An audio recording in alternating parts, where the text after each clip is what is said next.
Okay, so let's begin, my dear students. So today we are going to start the revision session of Companies Act, revision session 3 number of the Companies Act. And in today's session we will start with the topic prospectus, section 26. Prospectus topic से हम लोग begin करेंगे। इसमें देखिए prospectus का definition यहां पर आपको दिया गया है सेक्शन 2 क्लॉज नंबर 70 में। प्रोस्पेक्टस को डिफाइन किया गया है सेक्शन 2 क्लॉज नंबर 70 में। प्रोस्पेक्टस क्या होता है? मैं नॉर्मल प्रोस्पेक्टस की बात कर रहा हूं। प्रोस्पेक्टस कंपनीज के नॉर्मल प्रोस्पेक्टस है, उनके बारे में मैं आपको बता रहा हूं। क्लियर है भाई? देखिए भाई, यहां पे प्रोस्पेक्टस क्या होता है? Prospectus means any documents described or issued as prospectus and includes इसमें include क्या रहता है? रेड हियरिंग प्रोस्पेक्टस भी रहता है, सेल्फ प्रोस्पेक्टस भी रहता है, एनी नोटिस, सर्कुलर और एडवर्टीजमेंट, ये भी प्रोस्पेक्टस में ही शामिल रहता है। ओनली इन राइटिंग फॉर्म में होना चाहिए। Oral, video form, audio form ये नहीं चलेगा, only in the form of writing होना चाहिए। कोई भी डॉक्यूमेंट्स डिस्क्राइब्ड और issued as the prospectus, company का any documents which is described और issued as prospectus and includes, इसमें और क्या क्या इंक्लूडेड रहता है? इसमें इंक्लूडेड और क्या क्या रहता है भाई? And includes the red herring prospectus include रहता है, सेल्फ प्रोस्पेक्टस इंक्लूड रहता है, any notice, any circulars, any advertisement writing form में होता है। All this are considered as the prospectus of the company. ये सभी प्रोस्पेक्टस होते हैं। प्रोस्पेक्टस कब रिक्वायर्ड होता है? पब्लिक ऑफर जब कंपनी करती है तभी जाकर के आईपीओ मतलब इनिशियल पब्लिक ऑफर होता है, एफपीओ मतलब फॉलो ऑन पब्लिक ऑफर होता है। ठीक है भाई? तो पब्लिक ऑफर के समय में प्रोस्पेक्टस रिक्वायर्ड होता है और deemed to be a public offer except qualified institutional buyers, employ under ESOP scheme, employ stock option plan scheme के अंडर में।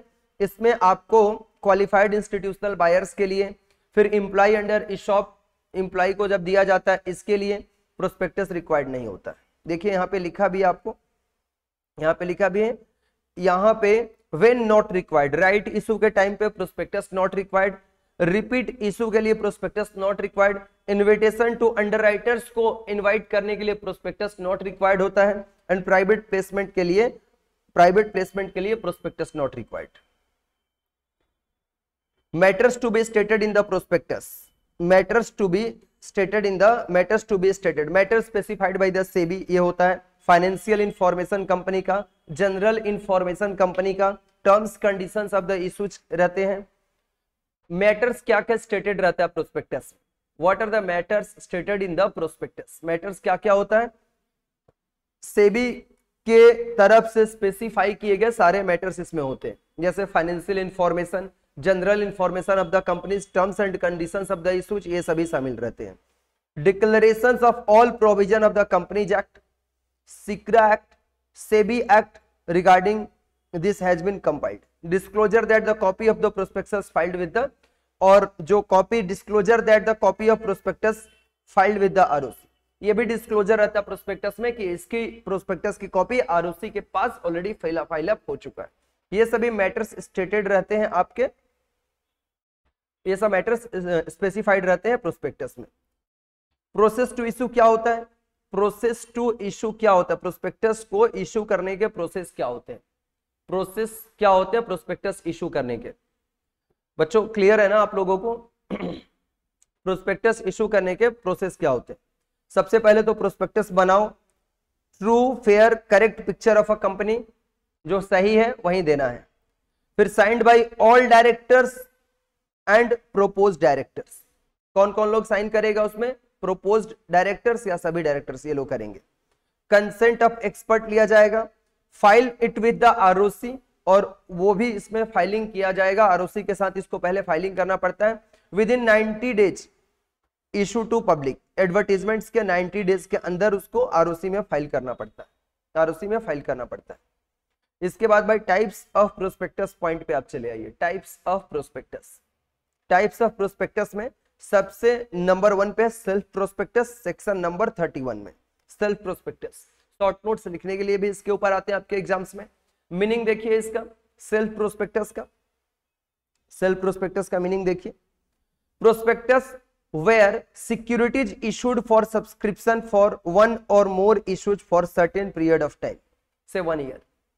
क्या बोला है? देखिए सेल्फ प्रोस्पेक्टस, एकदम ध्यान में डाल के रखो, ध्यान में डाल के रखो. Prospectus where securities issued for, securities मतलब share debentures, financial instrument, any financial instrument of the company securities. Prospectus where securities issued for subscription, for issued for subscription for one और more issues for certain period of time. Applicability इसकी क्या यहां पर है? Company prescribed by the SEBI के लिए, company जो सेबी ने, NBFC non banking financial corporation के लिए, बैंक के लिए, listed company fulfilling the conditions, PFI के लिए ये एप्लीकेबल है. ठीक है भाई. प्रोसीजर क्या है इसके लिए? File self prospectus at the stage of first offer of security valid for 1 year from the opening of the first letter, opening of the first letter. और file information memorandum with ROC 1 month prior to the second और subsequent offer containing changes from first to the issue. First issue के बाद से 1 महीने के अंदर क्या करना पड़ता है? File information memorandum with ROC 1 month prior to the second और सब्सिक्वेंट ऑफर. सेकंड और सब्सिक्वेंट ऑफर यहां पर मैंने क्या बताया? File self prospectus at the stage of the first offer of security.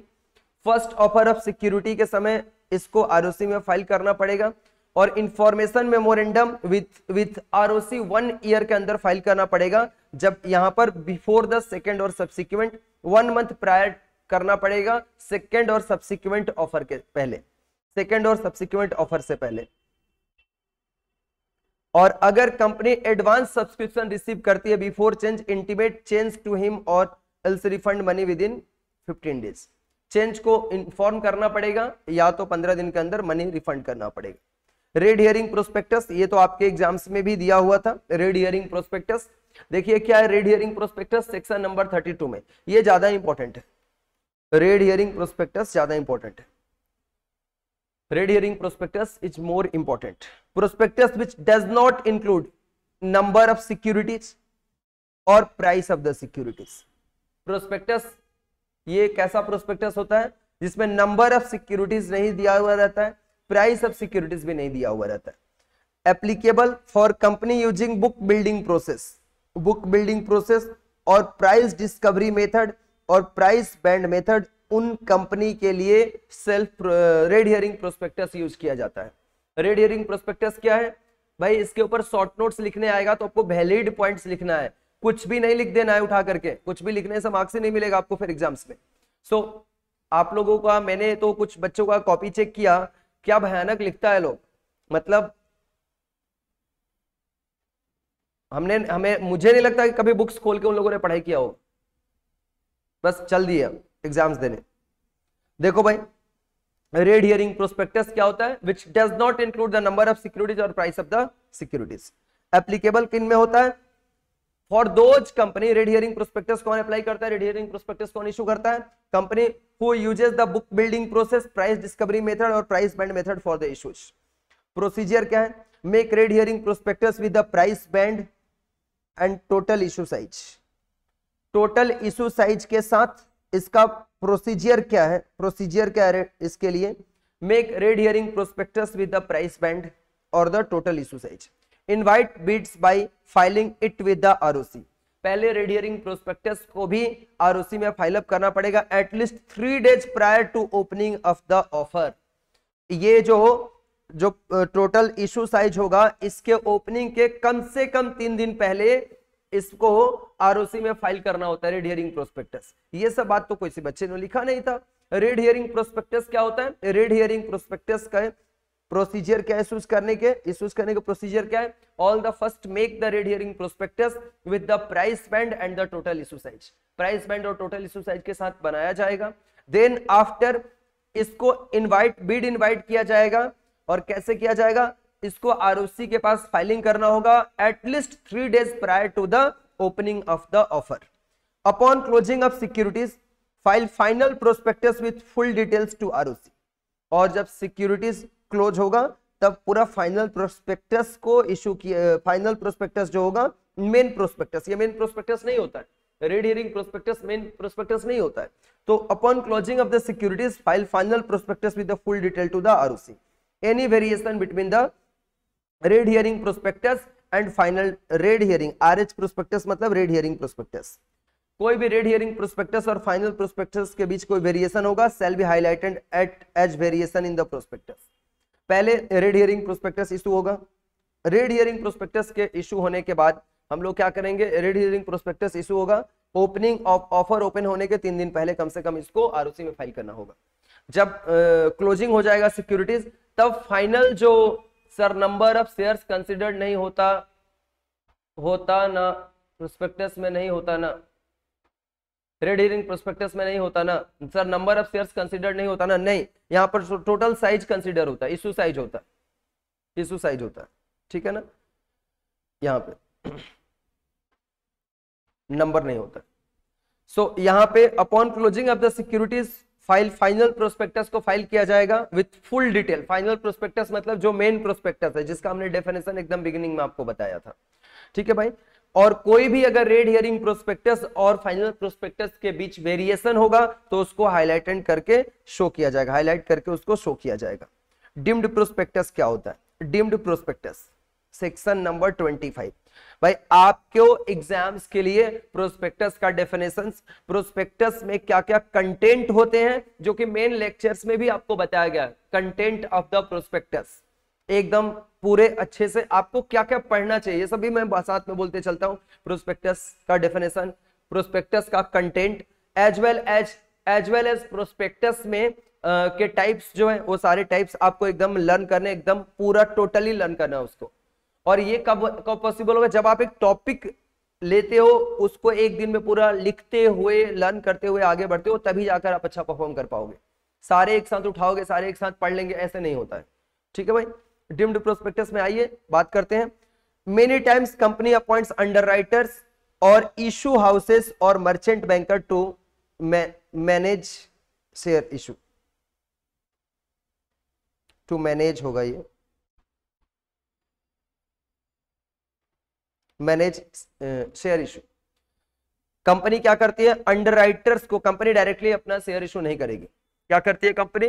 Directors के थ्रू या फिर इशू हाउसेस के थ्रू, मर्चेंट बैंकर के थ्रू अपने शेयर्स को इशू करती है। ऐसा होता है। आपने underwriting of shares and debentures पढ़ाई किया है क्या?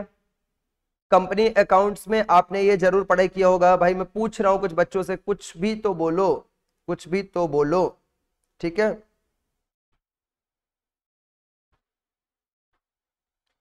कौन कौन लोग इसके बारे में पढ़ाई किए हैं? यस, पढ़े हो ना भाई।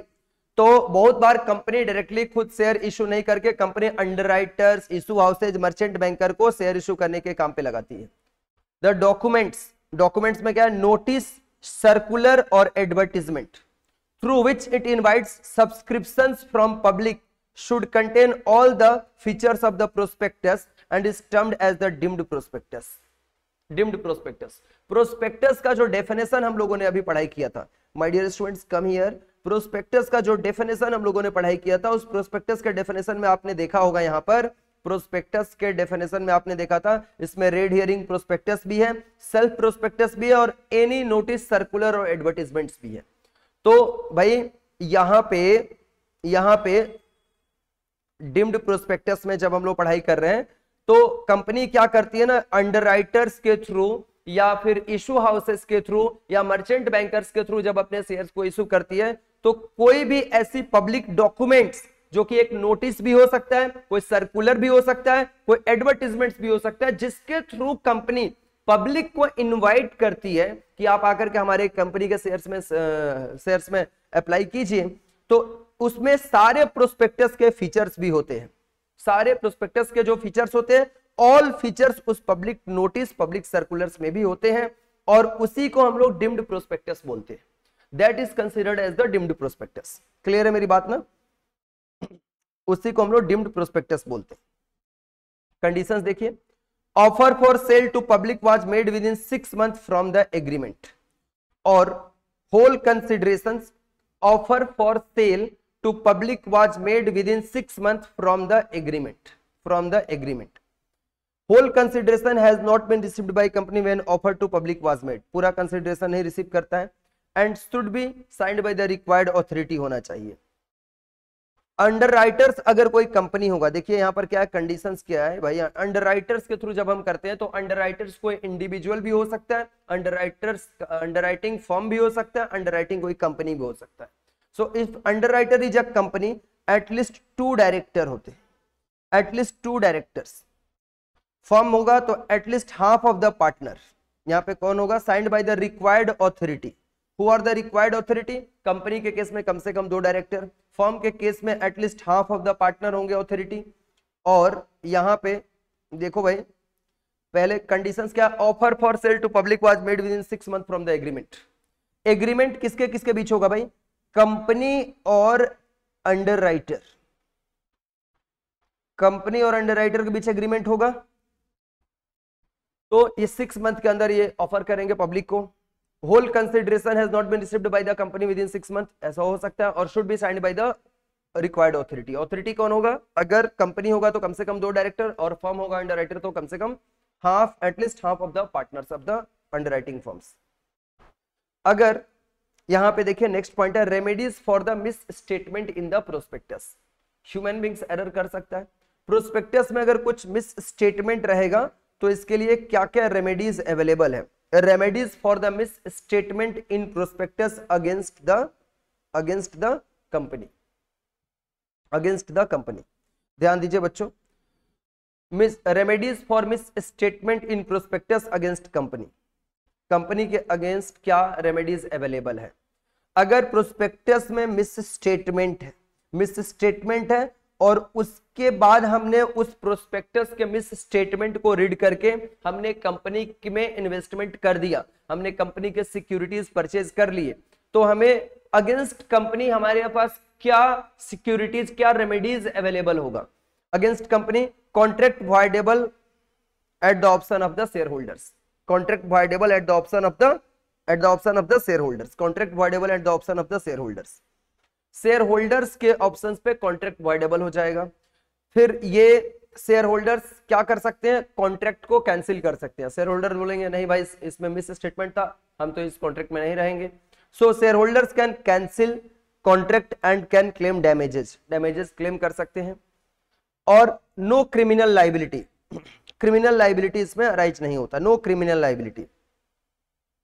ओके, सो यहां पर अगर कंपनी के प्रोस्पेक्टस में मिस स्टेटमेंट है जिसकी वजह से कोई पर्सन इन्वेस्टमेंट कर देता है, कंपनी के साथ बिजनेस में आ जाता है, और तब उस पर्सन के पास क्या रेमेडीज अवेलेबल होगा against companies, contract voidable at the option of shareholders होगा। Shareholders can cancel the contract and can demand the damages, claim damages, और no criminal liability arise on the company.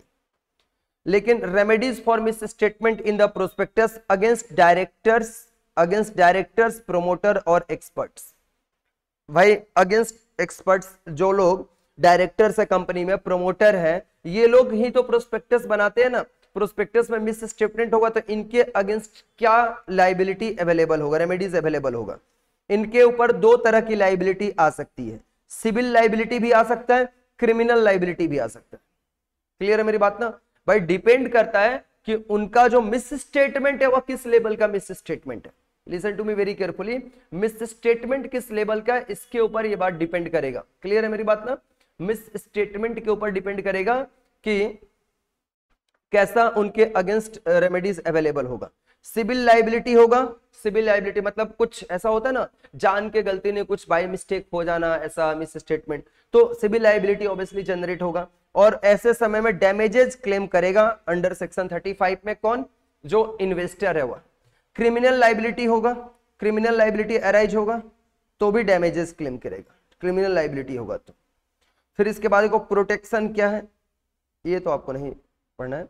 इसके बाद से against others, fraudulently induce investors against others, remedies for the misstatement in the prospectus against others, fraudulently induce investors, underwriters or the financial institutions, तो इनके ऊपर criminal liability होगा under section 447 के accordingly ये liable होंगे। मतलब उनको 447 के अंडर में उनको पनिशमेंट मिलेगा। सर 447 में क्या है मैं आगे बताऊंगा आपको, ठीक है ना। 447 में क्या मैं आगे बताऊंगा, आप लिख लीजिएगा उसको। आइए सेक्शन 447 देखिए, ये आप बहुत अच्छे से इसको अपने ब्रेन में डाल लो। पनिशमेंट अंडर सेक्शन 44, अगर मान लो कोई अदर पर्सन प्रोस्पेक्टस में miss statement, remedies for the misstatement in prospectus against others, fraudulently induce किया गया इन्वेस्टर्स को कि कंपनी में शेयर में इन्वेस्ट करो, गलत मिस स्टेटेड प्रोस्पेक्टस के थ्रू इसको इंड्यूस किया गया है अंडरराइटर्स को, फाइनेंशियल इंस्टीट्यूशंस को, देन ऐसे सिचुएशन में जो इंड्यूस किया उसका 447 में पनिशमेंट होगा। Punishment under section 447 for fraud of the greater magnitude. Fraud of greater magnitude, एक फ्रॉड होता है ना छोटा मैग्नीट्यूड का, और ये है फ्रॉड ऑफ ग्रेटर मैग्नीट्यूड, तब क्या पनिशमेंट होगा? where any person is found guilty of fraud involving an amount of at least rupees 10 lakh, कितने का फ्रॉड है? Found guilty of the fraud involving, fraud में कितने का मतलब ऐसा हुआ किस टाइप के फ्रॉड में गिल्टी पाया जाता है जहां पर अमाउंट कम से कम 10 लाख रुपए का इन्वॉल्व होना चाहिए, तब फ्रॉड ऑफ ग्रेटर मैग्नीट्यूड बोला जाएगा। फ्रॉड ऑफ ग्रेटर मैग्नीट्यूड कब बोला जाएगा? Where any person is found guilty of the fraud involving an amount of at least rupees 10 lakh और 1% of the turnover of the company, whichever is lower they shall be punishable as follow। भाई अगर 10 लाख के नीचे का अगर कोई अमाउंट होगा तो punishment fraud of lesser magnitude बोला जाएगा, फ्रॉड ऑफ लेसर मैग्नीट्यूड बोला जाएगा। बात समझ में आ रही है ना? 4 लाख रुपए का फ्रॉड किया, ये बड़ा फ्रॉड नहीं है, छोटा फ्रॉड है, छोटा फ्रॉड में वो गिल्टी होगा, मतलब पनिशमेंट उसको 447 में ही होगा, लेकिन फ्रॉड ऑफ लेसर मैग्नीट्यूड होगा और उसके अकॉर्डिंगली उसको पनिशमेंट दिया जाएगा। तो भाई जहां पर fraud of the greater magnitude होगा, जहां पर फ्रॉड 10 लाख रुपीज और अबव अमाउंट का है या कंपनी के टर्नओवर का 1% के अमाउंट के बराबर विचेवर इज लोअर, मतलब इस दोनों में से लोअर लेना है, विचेवर इज लोअर होगा, और वहां पे अगर गिल्टी कोई पाया जाता है तो उसको फ्रॉड ऑफ ग्रेटर मैग्नीट्यूड बोला जाता है। और उनके पनिशमेंट क्या है? Minimum imprisonment, fraud involve public interest से रिलेटेड अगर फ्रॉड है, पब्लिक इंटरेस्ट के खिलाफ जाकर के अगर कोई काम किया है, और मिनिमम इंप्रिजनमेंट 3 इयर्स का होगा, और एनी अदर केस में 6 मंथ का, मैक्सिमम इंप्रिजनमेंट 10 इयर्स का, minimum fine amount involve in the fraud, fraud में जितना अमाउंट शामिल है, जितने रुपए का फ्रॉड उसमें शामिल है, उतने रुपए का मिनिमम फाइन लगाया जाएगा, और maximum fine 3 times of the amount involve in the fraud. ये पूरा आपको बहुत अच्छे से याद कर लो मेरे बच्चों, मैं तो बोलूंगा आप इसको लिख डालो 3 times of the amount involve in the fraud के बराबर होगा।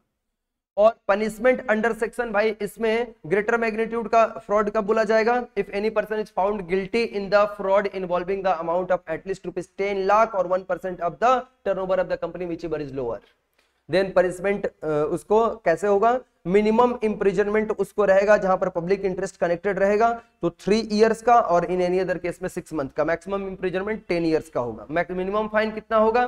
फ्रॉड के अमाउंट के बराबर, और मैक्सिमम फाइन कितना होगा? मैक्सिमम मॉनेटरी फाइन होगा 3 times of the amount involve in the fraud. तो ये पूरा अच्छे से याद कर लो। Punishment under section 447 for the fraud of lesser magnitude, where any person is found guilty of the fraud involving an amount less than rupees 10 lakh or 1% of the turnover of the company whichever is lower, and the fraud does not involve the public interest, इसमें public interest भी नहीं शामिल है। any person found guilty in such fraud shall be punishable with imprisonment up to 5 years का jail हो सकता है, fine up to rupees 50 lakh का फाइन हो सकता है, या दोनों हो सकता है, डिपेंड करता है कि उसका किस लेवल का फ्रॉड है उसके ऊपर। ठीक है भाई?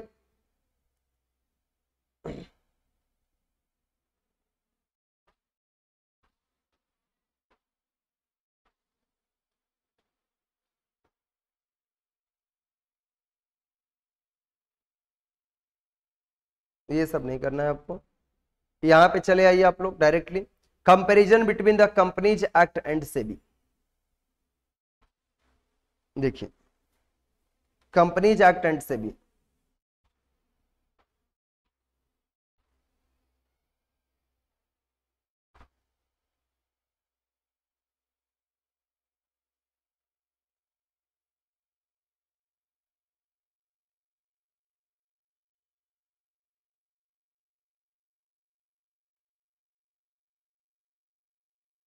ये आपको जब शेयर किया जाएगा ना तो ये सब आप पढ़ लेना। इसमें मेरे को कंपनीज एक्ट और सेबी में जो डिफरेंस दिया गया है ये आपको प्रोस्पेक्टस के रिगार्ड में दिया गया है, ये आप लोग पढ़ लोगे खुद से जब आपको दिया जाएगा। ये अंडरराइटिंग कमीशन पे चले आओ आप।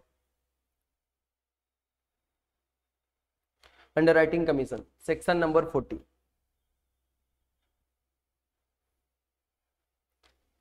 शेयर्स के लिए 5% ऑफ द इश्यू प्राइस और as per article of the association, और as per article of the association. Debenture में 2.5% ऑफ द, ये कमीशन का, ये तो आप लोगों ने अंडरराइटिंग कमीशन का रेट कंपनी अकाउंट्स में भी पढ़ाई कर रखा है। आपको कंपनी अकाउंट्स में मैंने खुद पढ़ाया है, कंपनी अकाउंट्स में मैंने खुद आपको पढ़ाया है। शेयर्स में क्या रहेगा, 5% ऑफ द इश्यू प्राइस और as per article of the association. Debenture में 2.5% ऑफ द इश्यू प्राइस और as per article of the association, as per article of the association.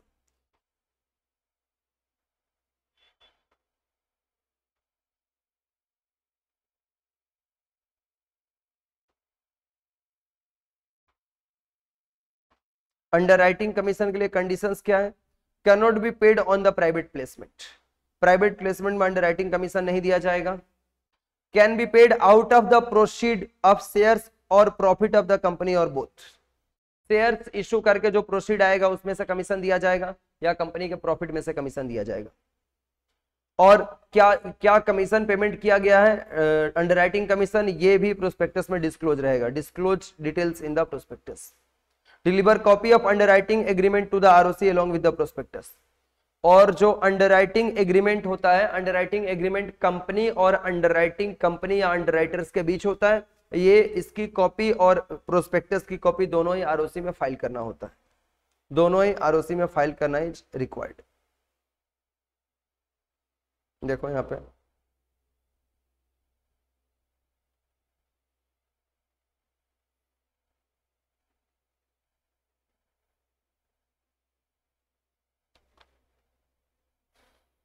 Private placement, private placement के ऊपर आपके exams में questions आते हैं, short notes भी आते हैं इसके ऊपर, प्राइवेट प्लेसमेंट के ऊपर आपके एग्जाम्स में शॉर्ट नोट्स भी आते हैं। प्राइवेट प्लेसमेंट सेक्शन 42 कंप्लाइड रहेगा तब होगा। To whom identified person, private placement to identified person, that means selected group of person identified by the board of directors. Number maximum 200 in a financial year.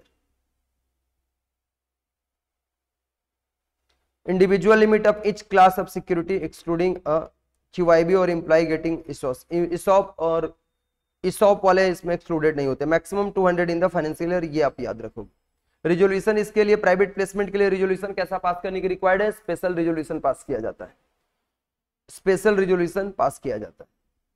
इसके बाद आप ये याद रखेंगे, private placement sent to offering within 30 days of the recording time or filed return of allotment within 15 days of allotment in form number PAS3 with ROC along with the complete details। इसको ROC में भी file करना पड़ता है form number PAS3 में। Conditions इसके लिए क्या है, no other person other than offeree can apply.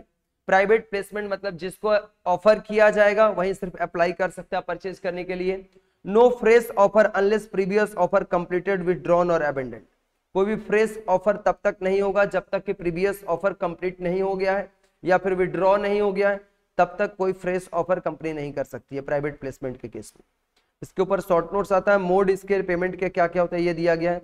और इसका जो मनी होता है, money can be used for allotment and return filed with the ROC. Money can be used after allotment and return filed with the ROC. इसका money जो आएगा private placement से, इसको कब यूज किया जाएगा, money can be used after allotment, allotment के बाद, प्राइवेट प्लेसमेंट में जो सिक्योरिटीज दिए जाएंगे उसके अलॉटमेंट के बाद, और आरओसी में रिटर्न फाइल होने के बाद, आरओसी में रिटर्न फाइल होने के बाद। टाइम लिमिट क्या है, allot securities within 60 days of the receipt of the application money, 60 days के अंदर, ये सब याद रखोगे बहुत जरूरी है।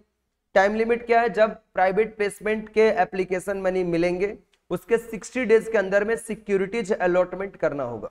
पहले आपको पता है ना, एप्लीकेशन होता है फिर अलॉटमेंट होता है। और repay money within 15 days of expiry of 60 days.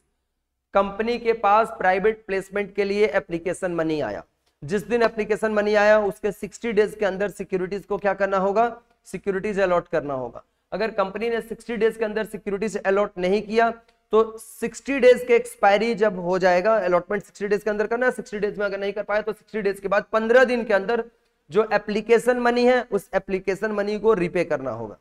Otherwise interest payment करना होगा from end of 60th day से 12% के रेट से इंटरेस्ट का पेमेंट करना होगा एप्लीकेशन मनी के ऊपर।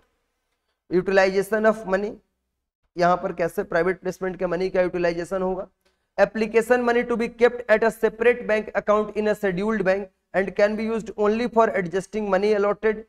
एडजस्टिंग मनी अलॉटेड के लिए यूज किया जाएगा। और repayment if failed to allot, allotment के रिपेमेंट को repayment if failed to allot करने में अगर कंपनी फेलियर हो गया तो उनको रीपेमेंट करने में यूज किया जाएगा, रीपेमेंट करने में यूज किया जाएगा। रेस्ट्रिक्शंस क्या है, private placements can not release public advertisement और यूटिलाइज एनी मीडिया मार्केटिंग और डिस्ट्रीब्यूशन चैनल और agent to inform public at a large. इसके लिए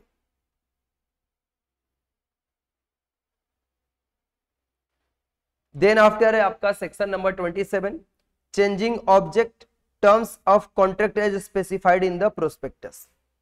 कंपनी ने प्रोस्पेक्टस इशू कर दिया, इसके बाद अगर कंपनी चाहता है कि उसके ऑब्जेक्ट को चेंज करें, terms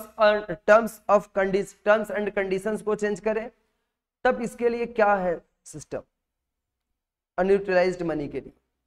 after issuing prospectus if company wants to change object, company object change करना चाहता है या change terms and conditions for unutilized money, the following procedure is followed. मतलब आपको बस ये याद रखना है कि प्रोस्पेक्टस इशू करने के बाद if company wants to change the object or change the terms and conditions, then what procedure will be followed by the company। Company इसके बाद कौन से प्रोसीजर को फॉलो करेगा। प्रोसीजर है स्पेशल रिजोल्यूशन पास करना होगा, पब्लिसाइज करना होगा इसको न्यूज़पेपर में, publicise in website of the company and give dissenting share holders exit option. Dissenting जो शेयर होल्डर्स होंगे, डिसेंटिंग शेयर होल्डर्स जो मतलब माइनॉरिटी वाले शेयर होल्डर्स होंगे जो नहीं मानने को तैयार होंगे चेंज्ड कंडीशंस और चेंज्ड ऑब्जेक्ट को, उनको एग्जिट ऑप्शन भी दिया जाएगा at the price specified by the SEBI. और कौन से प्राइस पे उनको पेमेंट करके एग्जिट ऑप्शन दिया जाएगा, जो सेबी प्राइस डिसाइड करेगा उस प्राइस पे, सेबी प्राइस डिसाइड करेगा उस प्राइस पे। ठीक है भाई। ऑफर फॉर सेल, हमारा नेक्स्ट पॉइंट क्या है, offer for sale. Our next point is the offer for sale, section number 28।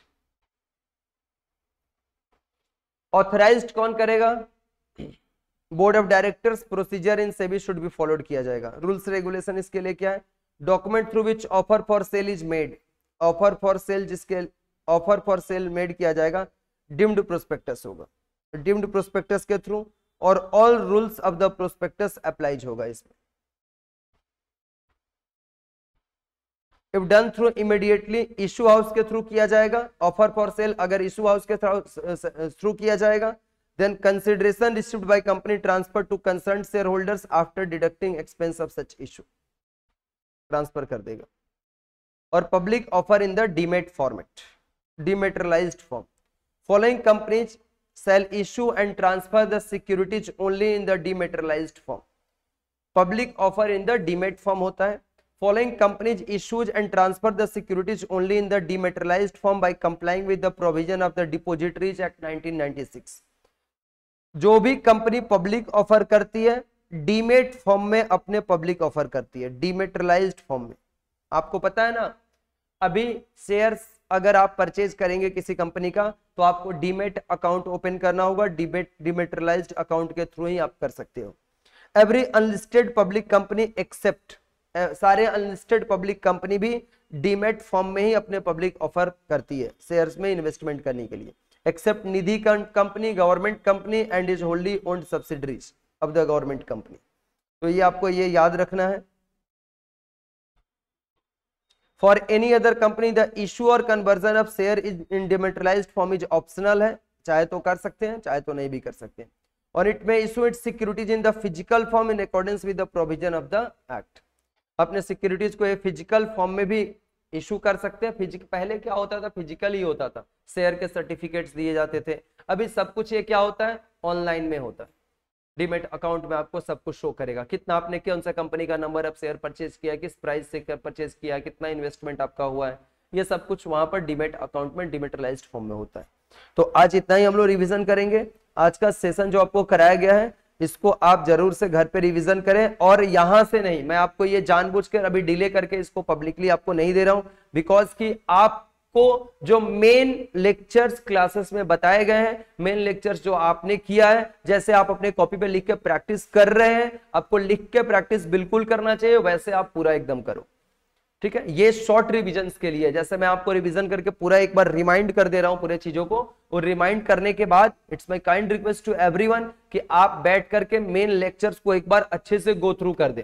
जो टॉपिक पे हुआ वो टॉपिक जाइए अपने इंस्टीट्यूट के स्टडी मैट से निकालिए और उसको पूरा पढ़ डालिए, एकदम पूरा का पूरा उस टॉपिक को पढ़ डालिए, पढ़ के, और जो इंपॉर्टेंट पॉइंट्स आपको लगते हैं कि ये इंपॉर्टेंट है उसको तुरंत कॉपी पे नोट डाउन करते हुए चलिए एकदम, ठीक है भाई। चलिए, तो इंतजार कीजिए अगले सेशन के लिए। अगले सेशन में मैं न्यू टॉपिक लेकर के आऊंगा और आप रेगुलरली इसको रिवीजन करते चलिए। ये शॉर्ट रिवीजन्स के लिए, इसके अलावा भी बियॉन्ड जाकर के आप अपने इंस्टीट्यूट के स्टडी मैट में ये सारे टॉपिक्स को खोज करके जरूर से पढ़े और लिख करके प्रैक्टिस करें। एमटीपी को फॉलो करना है एकदम, एमटीपी से बहुत ही आपको एकदम एग्जाम्स का आंसर्स लिखने का बेस आपको मिल जाएगा। ये सब चीजों को फॉलो अप करना है। चलिए, all the best, bye bye, take care all of you.